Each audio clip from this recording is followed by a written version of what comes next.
मैं हूं अनिल कैमकुर और आप देख रहे हैं जनता टीवी। जनता टीवी के इस खास कार्यक्रम सीधा सवाल में आज मैं उस शख्सियत से बात करूंगा जिन्होंने हिंदू धर्म को फैलाने के लिए अपना पूरा जीवन समर्पित कर दिया है और सनातन का झंडा लेकर के आगे परचम फैलाने की कोशिश कर रहे हैं।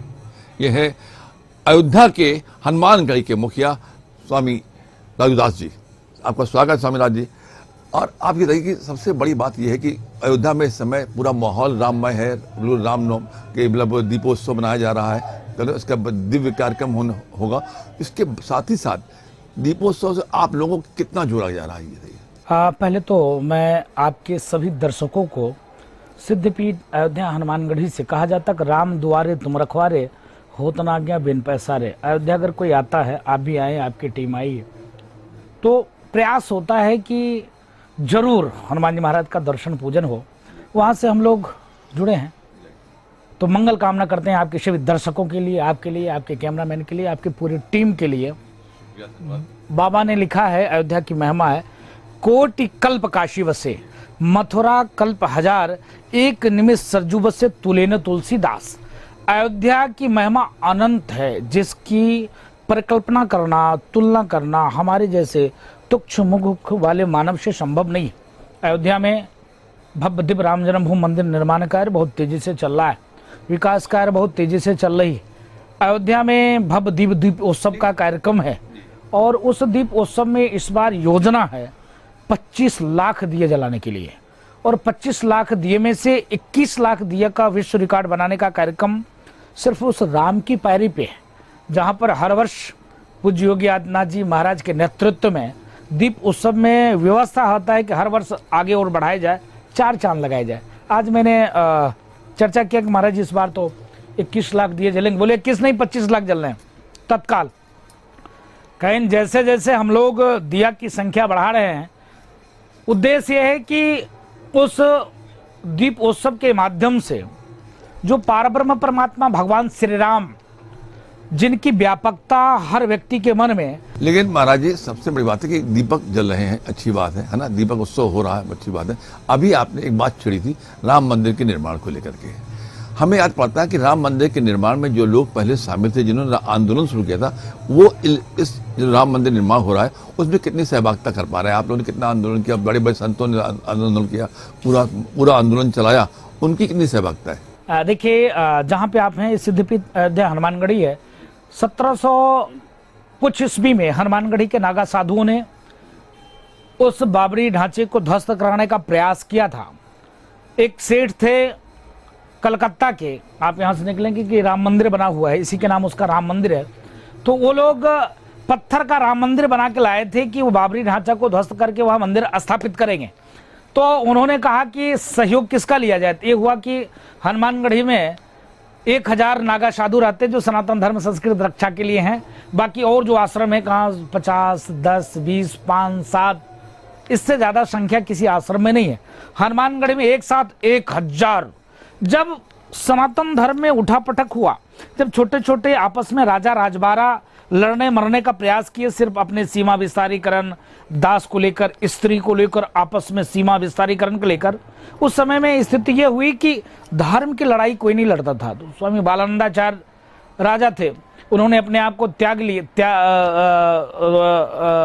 राजा से हटकर वो अपने अंदर त्याग लाए, संत हुए। संत होने के बाद उन्होंने अखाड़े की संरचना किया।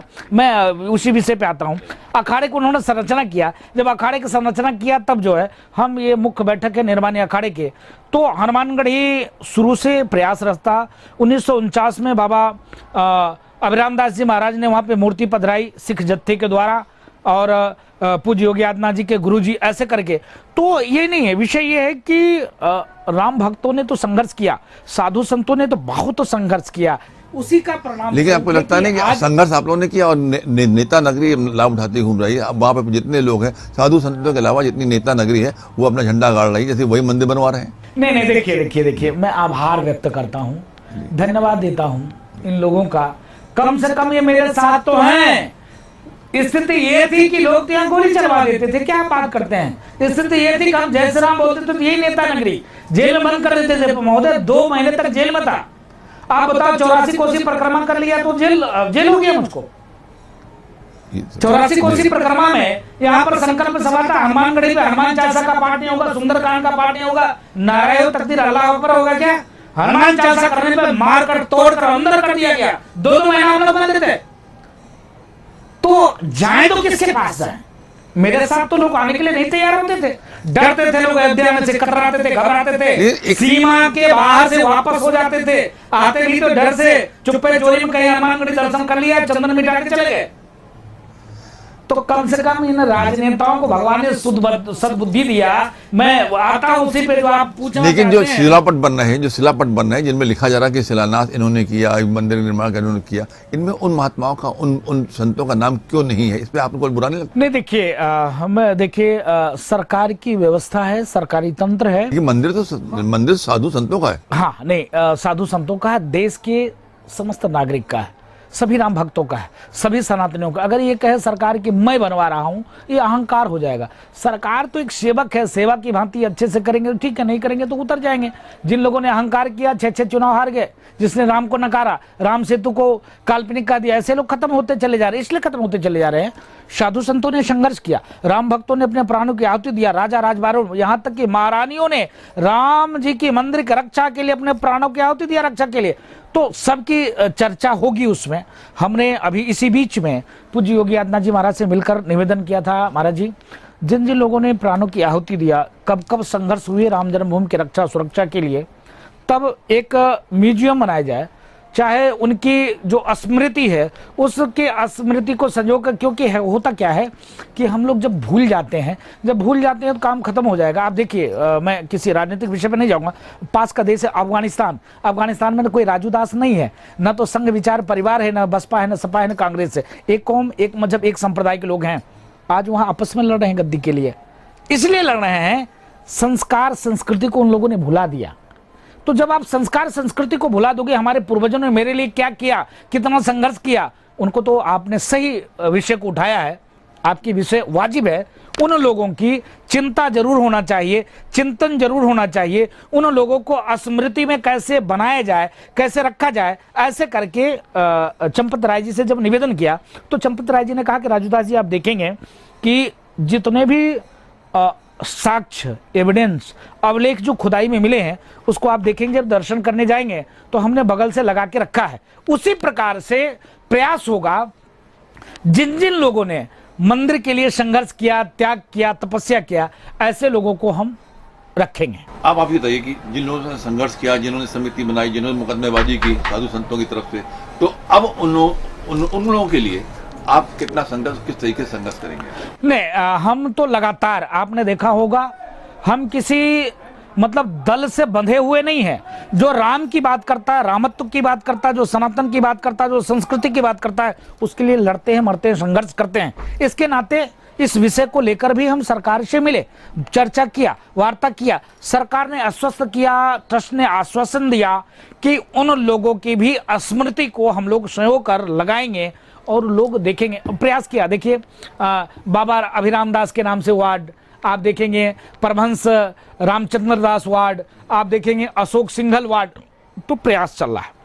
नहीं तो पत्थर लग रहे हैं। तो देखिए है क्या कि जैसे उसमें जैसे आप बता रहे हैं, तो राम जन्मभूमि में भी जब उद्घाटन होगा तो उसमें पत्थर रहेगा, कुछ पूज्य संतों का भी रहेगा, प्रधानमंत्री का रहेगा, ट्रस्ट का रहेगा, ऐसा नहीं रहेगा। वो ये है कि हर व्यक्ति, हर समुदाय अपनी जात, अपनी बिरादरी, अपने समुदाय को आगे बढ़ाने की कोशिश करता है। आज के जो ये था योगी जी की कैबिनेट की बैठक, भूतो न भविष्यति। मैं पूछना चाहता हूं, यही राजनेता थे जय श्री राम बोलने पर लाठी बरसाते थे, राम जन्मभूमि के लिए आगे चलने के लेकर राम जन्मभूमि से हनुमानगढ़ी गेट की दूरी 700, शहीद गली की दूरी 1 किलोमीटर, नया घाट की दूरी 2 किलोमीटर। आप समझिए 2 किलोमीटर दूर से व्यक्ति बाबरी ढांचा को क्या कर देता, 1 किलोमीटर से व्यक्ति राम जन्मभूमि पे क्या कर देता, गोली सीना से छलनी कर दिया। सरकार पूर्ववर्ती ने कहा मैंने इतने लोगों की प्रशासन ने गोली मारा। अगर और भी लोग आगे आते तो हमारी गोली कम नहीं पड़ता। ये मानसिकता पहले की सरकार की, ये मानसिकता, ये मनोवृत्ति, ये दृष्टि, अब प्रयास चल रहा है। कैबिनेट की देखिए बैठक हुआ, एक समय होता था कि लोग की स्थिति क्या होती थी, नाम लेना पसंद नहीं करते थे। आज चाहे आप भगवान राम के नाम के एयरपोर्ट, चाहे रेलवे स्टेशन देख लीजिए, चाहे आप रामपथ देख लीजिए, भक्ति पथ देख लीजिए, शहादतगंज से नया घाट के लेकर चौड़ीकरण, विकास, डेवलपमेंट। अभी एक बात आपने कही थी जिसमें हम थोड़ा सा आपसे बात करना चाहेंगे। आपने कहा था कि जिस तरीके से आप सनातन हो, और सनातन का मतलब होता है सबके सुख, मतलब धरती में जितने भी हैं सबके सुख के लिए। फिर आपने कहा कि एक विषय पहले वाले में छूट गया था आपका, इस विषय पे भी जवाब आज से 200 पहला 500 विषय छूट गया था कि 1000 कंट्रोवर्सी सनातन, ये आपने पूछा था, वो सवाल मेरे छूट गए थे बीच में। आप तो आप देखिए कि वही सरकार है आज भगवान के चरण शरण में लंबा लेट चुका। पूर्ववर्ती सरकार गोली लाठी डंडा, लोग वही, प्रदेश वही, मुखिया परिवर्तन हुआ, मानसिकता बदली, आज परिवर्तन आया। मैं समझ नहीं पाता हूं, दुख इस बात की है, क्या सेकुलरिज्म का मापदंड क्या ये होता है एक कौम, एक मजहब, एक संप्रदाय को गाली दें, सनातन को गाली देना, सनातन संस्कृति को मिटाने की बात करना, क्या यह सेकुलरिज्म है? क्या ये पंथ निरपेक्ष है? क्या ये धर्म निरपेक्ष है? क्या ये फ्रीडम ऑफ स्पीच है? यही डेमोक्रेसी है कि सिर्फ उन्होंने करके चले गए? तो मौजूदा स्थिति में संतों के क्या दायित्व होता है? नहीं, तो मैं पूछना चाहता हूं, क्या देश रामचरितमानस से चलता नहीं? यह देश संविधान से चलता है। तो संविधान के पद पर संवैधानिक रूप से बैठे हुए लोग इसका ये जवाब देंगे। लेकिन आपको किसने अधिकार दिया? सनातन डेंगू है, कोरोना है, मलेरिया है, टाइफाइड है, एड्स है, कॉन्डोम है, ये कौन बोलने को बोल दिया? किसी के अंदर दम हो तो कुरान के कुरीति पे बोल कर दिखा दो, बाइबल में जो विषय है उसको बोल कर दिखा दो। कुरान में तो सीधे तौर पे लिखा है कि राजू दास अगर मूर्ति पूजा करते हैं तो ये बुत पूजक है। बुत पूजक क्या है? तो बुत पूजक काफिर होता है। काफिर के साथ व्यवहार कैसा होता है? सर कलम होता है। सर कलम से क्या मिलता है? जन्नत मिलते हैं, 72 हुरे मिलते हैं, अल्लाह प्रसन्न होते हैं, अल्लाह के पास तक पहुंचता है। सनातन में क्या है? सनातन सर्वे बंधु सुखना, सर्वे संतो निरामय, विश्व बंधुत्व के साथ कार्य और काम करते हैं। साधु जन तो ये प्रयास करते हैं ना। आपने कहा कि जो है बनारस हो, चाहे काशी हो, चाहे मथुरा हो, तमाम विषयों पे संतों का काम है, साधुओं का काम है। संत का जो धर्म प्रचार प्रसार, और राजनीतिक दल के लोग कहीं इनको राजनीति में फांस कर राजनीति तो नहीं करा रहे। विषय क्या है कि नहीं, देखिए, संत का राजनीति के प्रति प्रेम इतना ही उचित है जो सनातन की बात करे, सनातन संस्कृति की बात करे, जो मानवत्व का बात करे, जो मानवता की बात करे, जो नहीं। देखिए, संत सिर्फ जैसे चोले पहन लेने से संत नहीं हो जाता है। ये भगवा हम पहन लें और आप बाहर निकल जाएं, बंद कमरे में हम बेविचार करें, मैं मानसिकता समाज के प्रति खराब रखूं, मैं गलत कार्य करूं, हम काम साधु हैं, भजन पूजा पाठ के समाज में और लोगों की कल्याण के लिए कार्य करना, शिक्षा शिक्षण, लोगों का कैसे कल्याण हो उस पे कार्य के अलावा हम अपना सिर्फ होटल चलावें, बालू का काम करें, जमीन का काम करें, खूब ऐसे करें, तो वो संत नहीं होता है। संत ठीक है, राजनीति में संत को आना चाहिए। संत के आने से होगा क्या? थोड़ा सा जो बैठकर कहते हैं ना सनातन डेंगू है, कोरोना है, मलेरिया है, ये क्षमता नहीं होगी बोलने के लिए। इसके नाते संत को आना चाहिए। आने के बाद प्रयास करना चाहिए, जो संत, जो सनातन जो हमको सिखाता है, सर्वे बंधु सुखना, सर्वे संतु निरामया। इस नहीं, शुरू से ही ऐसा, चाहे भगवान राम के समय में, चाहे भगवान कृष्ण के समय में, सभी समय में संत के बिना मार्गदर्शक के राजा नहीं चलते थे। राज सिंहासन पे राजा के बगल ऊंची गद्दी संत की लगी रहती थी और गुरुजी जरूर बैठते थे। गुरुजी तुरंत सचेत करते थे, राजन ये गलत कार्य है, ऐसा नहीं होना चाहिए। आज के दौर में क्या कोई संत ऐसा बोल सकता है? क्यों नहीं बोलता है? बोलता है। हम लोग क्या, हमको आप संत साधु नहीं समझते क्या? वही बात तो पूछ रहा हूँ। नहीं, इसीलिए मैं पूछ रहा हूं। मैं बोलता हूं, लोग कहते हैं क्या बीजेपी का प्रवक्ता है। आप बताओ, राम की बात करना, रामत्व की बात करना, देश की बात करना, सबके लिए बात करना, तो बीजेपी के एजेंट तो नहीं हो गए ना। तो मैं निवेदन पूर्वक हाथ जोड़कर अपील करूंगा। 2024 चुनाव में आप लोगों की क्या भूमिका? नहीं, मैं एक चीज और निवेदन करूंगा, मैं निवेदन पूर्वक मैं अपील करना चाहूंगा जनता टीवी के माध्यम से सभी हिंदुस्तान में रहने वाले व्यक्तियों से। भगवान राम किसी दल के नहीं, किसी संप्रदाय के नहीं, किसी पार्टी के नहीं। भगवान राम में सभी दल के लोगों में रहने वाले सनातनियों की आस्था है, राम भक्तों का आस्था है। हर एक दल में तमाम ऐसे हिंदुत्ववादी नेता हैं जिनकी आस्था है। लेकिन क्या है समस्या, क्या है कि राम का नाम लेंगे तो वोट खिसक जाएगा। मैं पूछना चाहता हूं, राम के नाम लेकर सनातन की बात करके एक चाय बेचने वाला प्रधानमंत्री हो जाता है। हिंदुत्व की बात कर, सनातन की बात करके, लड़के झगड़ के, संघर्ष करके, हिंदुओं की पीड़ा में शामिल होकर एक माला फेरने वाला, घंटी डुलाने वाला, शंख बजाने वाला साधु मुख्यमंत्री हो जाता है। क्या इनको लाज शर्म नहीं लगता है कि सनातन के बारे में ऐसे उल्टी सीधी टीका टिप्पणी करने का, ऐसे अपशब्द का प्रयोग करने का? आज मैं डंके की चोट पे कहता हूं, अयोध्या में जैसे भव्य दिव्य राम जन्मभूमि मंदिर निर्माण कार्य चल रहा है, मैं पुनः डंके पे कहता हूं ऐसे ही मथुरा में उस शाही मस्जिद को तोड़कर मंदिर बनाना चाहिए। इसलिए क्योंकि आक्रांताओं ने हमारे इतिहास को तोड़ मरोड़ दिया, खत्म कर दिया। तो लोग कहेंगे अरे राजूदास तो पागल हो गया। काशी में काम चल रहा है। मैं देखिए, मैं पुनः कहूंगा, मुझको संविधान में आस्था है और हम लोग संवैधानिक तरीके से लड़ाई लड़ रहे हैं। काशी ज्ञानवापी, अब बताओ ज्ञानवापी कोई मस्जिद हो सकता है क्या? ज्ञानवापी कोई मस्जिद हो सकता है? कहीं इस्लाम के किसी भी किताब में ज्ञानवापी का जिक्र है? नहीं है। तो विदेशी आक्रांताओं ने क्या किया, मेरी बात को अन्यथा मत लेना, मैं किसी भी धर्म का विरोध नहीं करता, लेकिन विषय ये है सिर्फ सनातन को ही टारगेट क्यों? सनातन के मठ मंदिरों को, जो पौराणिक जगह थे, प्राचीन जगह थे, अयोध्या में भी राम जन्मभूमि मंदिर को ऐसे नहीं तोड़ा। उसके जो दो धर्मगुरु थे, वो धर्मगुरु जो यहाँ स्वामी जी थे, स्वामी जी से पूछा कि यहाँ का महत्व क्या है। स्वामी जी ने बताया, कोटि कल्प काशी बसे, मथुरा कल्प हजार, एक निमिष सरजू बसे, तुले न तुलसीदास। यहाँ की महिमा 100 कोटि योग के समान है। ये राम जन्मभूमि है, यहाँ एक बार जो परमात्मा को याद कर लेगा सीधे पहुंचेगा। तो उसने कहा अरे तब तो बहुत सुंदर है, मैं अपने राजा को पत्र लिखता हूं, ये बताओ ये काफिर सीधे परमात्मा के पास जाएगा, हम अल्लाह के पास नहीं जाएंगे। उसने कहा तोड़ो इस मंदिर को, तोड़कर यह मस्जिद बनाओ। तो रोज तोड़ते थे, देखिए रोज तोड़ते थे, किंवदंती कथा नहीं है, रोज तोड़ते थे, रोज मंदिर बन जाता था। तब यह हुआ कि नहीं, आप ऊपर का स्ट्रक्चर चेंज करोगे, मूर्ति वहीं रहेगा, सब कुछ वही होगा, पूजा पाठ ऐसे चलती रहेगी, तभी ये संभव हो पाएगा। तब जाकर ऊपर का स्ट्रक्चर चेंज किया, तब जाकर आप देखेंगे खनन में जो इतने स्टोन के बड़े बड़े पत्थर मिले हैं, इसके नाते मिले हैं। तो सनातन अपार है और सनातन को जो मिटाने की बात करता है दुर्भाग्यपूर्ण है। प्रयास है कि आपने कहा कि 2024 में किसको साधु संत आशीर्वाद देंगे और किसकी सरकार बनेगी। देखिए हम साधु हैं, हमारी अपेक्षा, सामने महंगाई है, बेरोजगारी है, युवाओं की परेशानी है, तमाम समस्याएं हैं। ऐसे में साधु संतों का क्या रोल होगा? 60 वर्ष देश की आजादी की हो गई। एक समय था कि उस खेत में मुश्किल से 60 किलो अनाज होता था, आज समय है उसी खेत में 60 कुंटल अनाज हो रहा है। तो विज्ञान ने इतना कार्य किया है, परिवर्तन देखिए तुरंत। मैं ये नहीं कहता फलाना सरकार खराब है, फलाने सरकार बहुत अच्छा है, जैसे जैसे करके राजा के पास दृढ़ इच्छा शक्ति होनी चाहिए।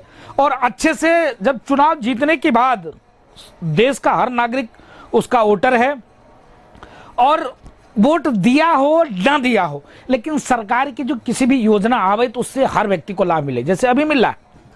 ये तो अयोध्या के लिए बहुत अच्छा हो रहा है, लेकिन मैं देखता हूँ कि अयोध्या हो या काशी हो, जहाँ जहाँ संत रहे हैं, इन्होंने धर्म के लिए, सनातन के लिए और अच्छे लोगों को आगे बढ़ाने के लिए कार्य किया है। आपको लगता नहीं कि जो राजनेता हैं वो इन संतों का उपयोग अपनी राजनीति में करते हैं? प्रयास हम लोगों की ये है कि आपने कहा कि हर व्यक्ति अपने अपने जाति, विरादर, मजहब, संप्रदाय देखकर कार्य करता है, वाजिब में ये बहुत दुख की बात है। गर्व से कहो हम सनातनी है, गर्व से कहो हम हिंदू हैं। मैं अभी कहूँगा, और किसी मजहब के धर्मगुरु से पूछते तो वो ये शब्द नहीं कहेंगे, लेकिन सनातन के धर्मगुरु से पूछेंगे तो एक तरफ आप भारत माता की चित्र रख दो, दूसरे तरफ भगवान राम की चित्र रख दो। आप कहो कि राजूदास जी चुनाव करो कि पहले पुष्प किस पर चढ़ाओगे, तो पहले हम राम जी पे नहीं चढ़ा के भारत माता पे चढ़ाएंगे। इसलिए चढ़ाएंगे कि हम देश में रहते हैं, ये माँ है, ये जन्मभूमि है। ये देश बचेगा तभी तो भगवान राम बचेंगे, तभी तो मंदिर बचेगा। जब देश ही नहीं बचेगा, आज राजू दास को अफगानिस्तान, काबुल, कांधार में, बांग्लादेश में, सीरिया में, ईरान में, इराक में, यरूशलेम में कौन पूछता है? कोई नहीं जानता। आज भारत में इसलिए जानता क्योंकि राम भक्त है, सनातनी है, हिंदू है, इसलिए साधु संतों की पूछ है। नहीं तो आप समझो कि कौन पूछता। लेकिन रही सरकार की बात, तो सरकार सनातन की बनेगी। सरकार जो राष्ट्र की बात करेगा, सनातन की बात करेगा, हिंदुत्व का बनेगा, उसकी बनेगा। जो टोपी पहनकर दूसरे को टोपी पहनाने का काम करेगा, उसकी सरकार नहीं बनेगी, कतई नहीं बनेगा। जो राम को गाली देगा, उसकी सरकार कभी नहीं बनेगी। जो राम को काल्पनिक कहेगा, उसकी सरकार कभी नहीं बनेगी। जो हिंदू मुस्लिम में भय पैदा करेगा, विवाद पैदा करेगा, उसकी सरकार कभी नहीं बनेगी। मैं आपके पास समय नहीं है, एक आध मिनट और लेना चाहूंगा। मैं पूछना चाहता हूं, 2014 के पहले पूरे देश में तमाम जगह दंगे होते थे, आतंकवादी बम धमाका तक होता था। उत्तर प्रदेश की स्थिति यह होती थी, पिछली सरकार में 5,000 से ऊपर दंगे। भाई दंगा में जहां हिंदू सबल था वो मुसलमान को मार लेता था, जहां मुसलमान सबल था वहां हिंदू को मार लेता था। तकलीफ तो बराबर की थी भाई, पीड़ा तो बराबर की थी। लेकिन आज जब शांति है, सामंजस्य है, आज क्यों नहीं दंगा हो रहा है? आज क्यों नहीं बम धमाका हो रहा है?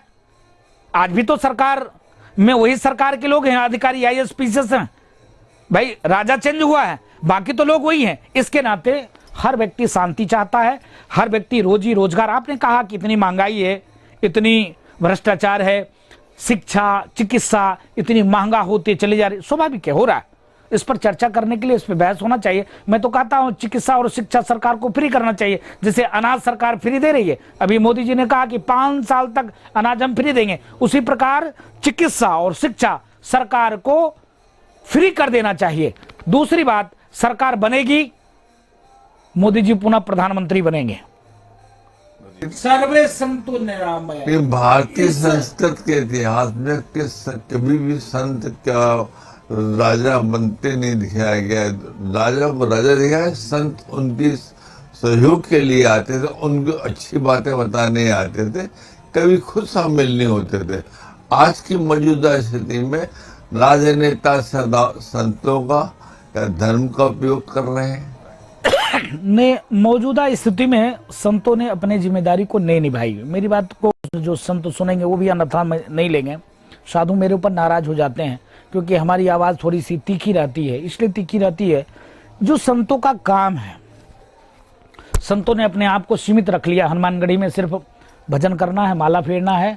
हनुमानगढ़ी में हनुमान संस्कृत विद्यालय है, उसकी जो विद्यार्थियों का काम देख देना है। गौशाला है, उसकी व्यवस्था देख लेना है। थोड़ा बहुत जो आम भक्त आगे उनको आशीर्वाद दे देना है। हनुमानगढ़ी से नीचे उतरकर हिंदू प्रताड़ित है, परेशान है, उसको ध्यान नहीं देना है, उसको देखना ही नहीं है। मैं अपने लिए इसलिए कह रहा हूं क्योंकि मैं अपने लिए दूसरे के लिए कहूंगा तो विवाद हो जाएगा। तो संतों की जो जिम्मेदारी थी, संतों ने अपनी जिम्मेदारी को नहीं निभाया। आक्रांता आई, आक्रांताओं ने यथासंभव प्रयास किया सनातन को मिटाने के लिए, गुरुकुल पद्धति को खत्म करने के लिए। उसके बाद संत निकल कर बाहर, जो समाज में आज क्या है, आपने एक चीज और भी कहा था अभी बहस में कि उत्तर प्रदेश में छुआछूत, ऊंच नीच, जातिवादता, अपने अपने बिरादर के लोग लड़ते हैं, झगड़ते हैं, संघर्ष करते हैं, चाहते हैं इस बिरादर के ही लोग हों। ये जो जाति वाली व्यवस्था है ना, ये जाति व्यवस्था ये नहीं कहते, हम ये कहते हैं कि जो है हम किसी के साथ अगर बेटी का संबंध नहीं कर सकते तो रोटी का तो कर सकते हैं। हम नहीं कहते हम उनके साथ बेटी का संबंध करें, लेकिन उनके साथ उठिए, दुख सुख में शामिल होइए, रोटी का संबंध करिए, उनको भी अच्छा लगेगा।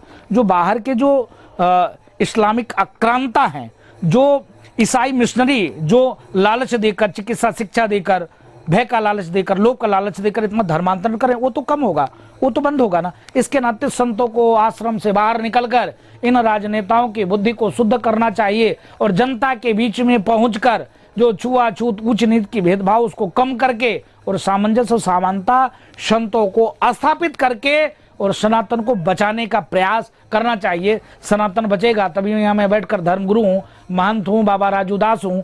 जिस दिन सनातन नहीं बचेगा उस दिन न तुम महंत रहेंगे न बाबा राजू दास रहेंगे।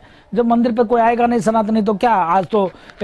आज से हमको लगता है कि जब भारत और पाकिस्तान हुआ था तो पाकिस्तान की स्थिति 3 करोड़ हिंदू थे और हमारे रिकॉर्ड में जो 1 लाख कुछ मंदिर था, हमने जो आकलन किया है, जो लोगों से चर्चा किया, 1 लाख कुछ मंदिर थे, आज मुश्किल से उंगली पे गिने चुने 5-7 मंदिर हैं। हिंदू 1 लाख से भी कम हो गए।